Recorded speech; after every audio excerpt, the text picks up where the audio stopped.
Welcome back to the Prophets of IT, the podcast where we sit down with the smartest people in tech and pull out the insights that actually move the needle. I'm your host, Jim Punzenberger, founder and creator of ManagedProspectingSystem.com.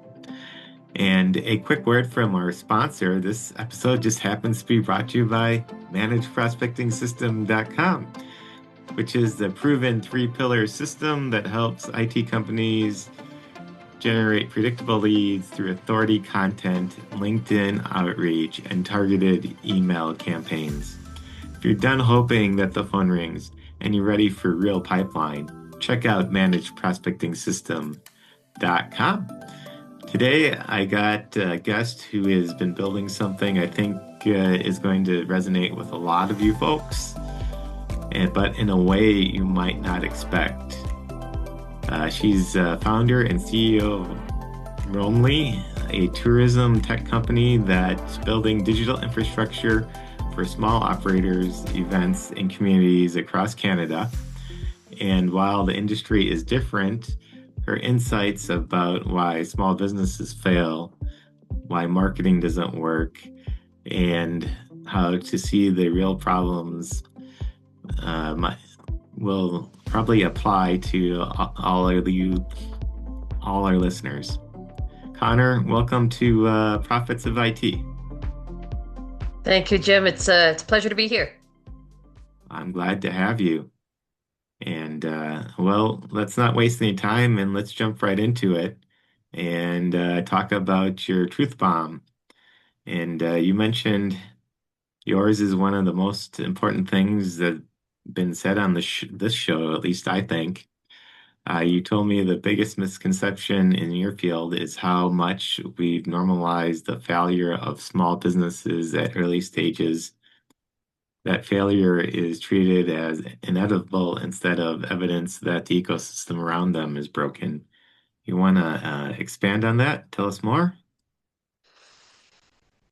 Yeah.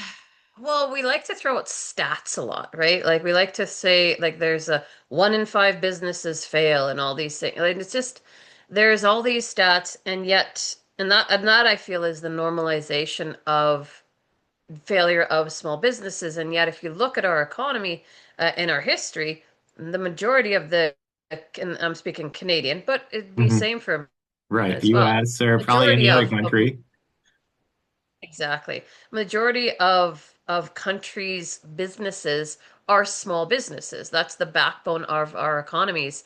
And no business really ever began as a big giant. You know, they all started small. They had Mhm. to grow into becoming big businesses.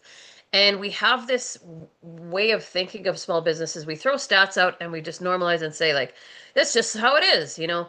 And and I don't think it has to be that way. I think if we actually this day and age, we have a lot of access to information, a lot of access to technology. We are a very connected world.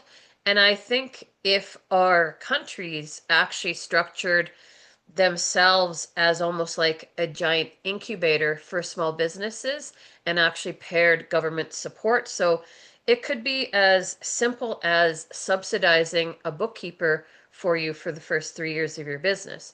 That way, your books are really good, and like the CRA or the IRS are getting all the monies they should be getting from us, you know, and it Mhm. sets us up for success long term. But it could also be having a government provided credit line that's meaningfully large. So instead of loans and grants, just give us $100,000 or $50,000 credit line that we can utilize to build on. And it would be structured like a typical credit line with super low interest, though. Just give us a better chance of succeeding instead of putting all the pressures of a large corporation that or sorry the large corporation faces on small businesses and saying, well, sink or swim.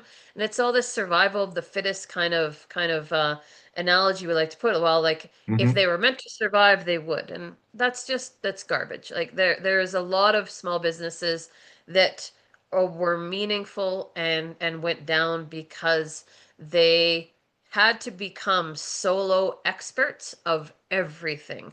And because when you're a small business, you can't afford to just hire and to fill all those gaps of what your business needs, which is all typical business stuff. And then so you end up having to wear every single hat, becoming a pseudo expert in everything. But problem is, none of us can be experts in everything. So we just become fairly good at a lot of things, but then the business then just kind of hits a cap of us. And unless there is an actual support structure and a possibility or potential of infusion of money to take us to that next level where we can now hire more people and access a greater diversity of talent and expertise, will just always be capped at us and at what we are, which then often ends up being reaching burnout. And that's why Mhm. a lot of businesses fail, is because not because they weren't worthwhile, not because the person didn't try, they just got burnt out from the fight. And I hit this thought all the time. I'm like, it shouldn't be this hard to build a business in a first world country. Like in these powerful countries that we live in with all these privileges, it shouldn't be this hard to build a small business and get one to a thriving success. And then if you turn that over to tourism is a massive economic driver, and it's every single fun thing we do. It's everything we take our friends to do when they visit, our family when they visit, and yet we don't recognize enough of it. And the States is like a almost I think $1.8 trillion market, and Yeah, the huge. Canada is 100, yeah, $130 billion industry alone. Like billion is fine too, but yeah, like North America itself is I think with Mexico unified across Canadian dollars is about a two and a bit trillion-dollar industry. I mean, imagine if we actually connected all of that with proper digital infrastructure and the connective tissue and a support system and not making everything like it's a freaking scavenger hunt to find all the resources to build your business. You have to like go scurry everything up individually. So yeah, so that's my very thorough answer to that first question. Well, thank you. And let's shift gears here a moment. I'd like to learn about learning moments too. Hmm. And so I'm going to ask you about your $1 million learning moment. You mentioned yours is a lesson about communication that I think every founder and business owner should hear.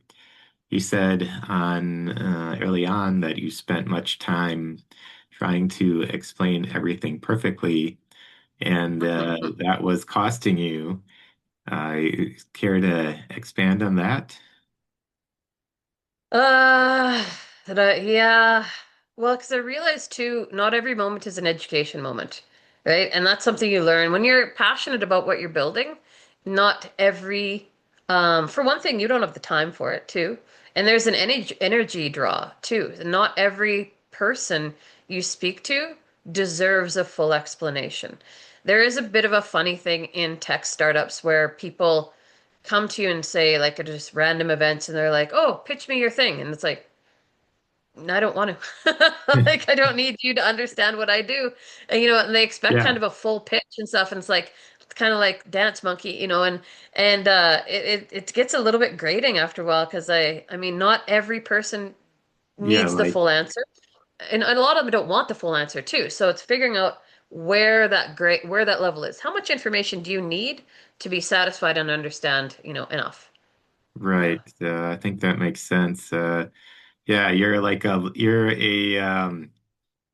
a personal injury attorney in Vancouver. Why do you need to know about my travel software that I have or something like that? Yeah, I know. And I don't want to be diminishing because of course there could be gems of connection in everybody, but you sometimes you gotta just as a solo founder of a tech startup, you're just kind of always living a little bit in the frayed edges in the later stage of your startup and you're just bordering on burnout. So you really have to manage your time and energy really effectively as well too. So that's where it comes down to just, yeah, not everybody need and And when it comes to customers too, they just want to hear what matters most to them. They don't need your whole story, your whole journey. Just tell them what matters to them. That's all. They care about outcome. That's it. Yeah. That's for sure. So, we've mentioned Roamlii, but tell me more about what you're excited about and uh, at Roamlii. Well, actually, two things I'm really excited about. We recently, due to some architecture enhancements in the AI and AI world, essentially, we were able to expand our offering now to have a whole group booking system. And that is anybody in tourism, most people will be like, what does that even mean? What is that needed for? Anybody in tourism knows that the biggest struggles are weekdays and shoulder seasons. And I can't be everybody's salesperson because that's just not scalable and not Mhm. reasonable.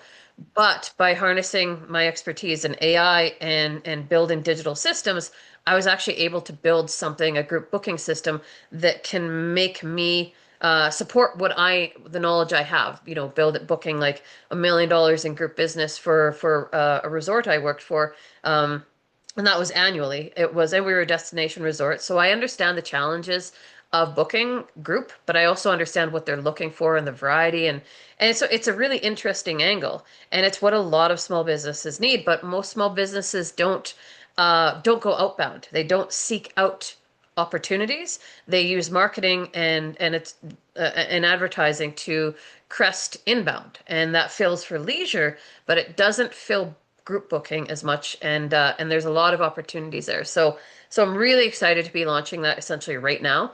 Hmm. And the other thing I'm very excited about is for the industry aspect. We're actually building Roam Your Region National Corridor Network, where we're actually building digital corridors that have a density metric of tourism. And it could be a small town, it could be a remote region that has a lot of tourism businesses. It could be chunks of a larger city like Toronto. It could be a whole city like where I live in Saskatoon. Saskatoon is a corridor in itself as well. And essentially, this is just really what we're doing is bringing meaningful visibility and connection to regions across Canada. So I'm just super excited about that because that's another high need area. Cool. So, if you pique somebody's interest and they'd like to learn more, what would be the next steps? The next episode, I'd probably get a pretty good overview if they're interested, depending if they want to talk directly to me, can reach us at hello@roamly.com, and that's ROA Mark, LII.com. And that's our website as well. And it has oodles of information. You can also check out our actual marketplace, Roamlii Marketplace. That's just at roamlii.com and explore what we've about 16,000 operators on our marketplace right now. So there's lots to find and discover there. But yeah, and then of course LinkedIn. I'm easy to find on there. Connor with one N, Conor, and Phillips. And yeah, yeah. There's lots of ways to find me. Yeah, we'll include that information in the show notes. So check the show notes too if you're interested. And any final thoughts before we wrap up here? Support tourism, people. Get out, art, culture, sport, recreation, indoor activities, outdoor activities. It's all tourism, events, festivals. If we think more of how big tourism is and how many verticals are in it, and when you're thinking about saving money, you know, I understand it's a grind right now. But when there is an opportunity to spend money, spend it local and support tourism. Everybody is struggling right now. The pandemic, nobody has really actually crested out of that. This tourism is still suffering because then there was this myriad of other economic world impact things that have kept the industry down. So yeah, support local and get out there and have fun. Well, thank you, and pleasure to have you on here. Thank you, Jim. It's been awesome. I appreciate the time. And until next time, keep challenging the status quo, keep building, keep pushing the tech industry forward. I'm Jim Punzenberger, founder of ManageProspectingSystem.com, and stay hydrated and caffeinated. Bye for now.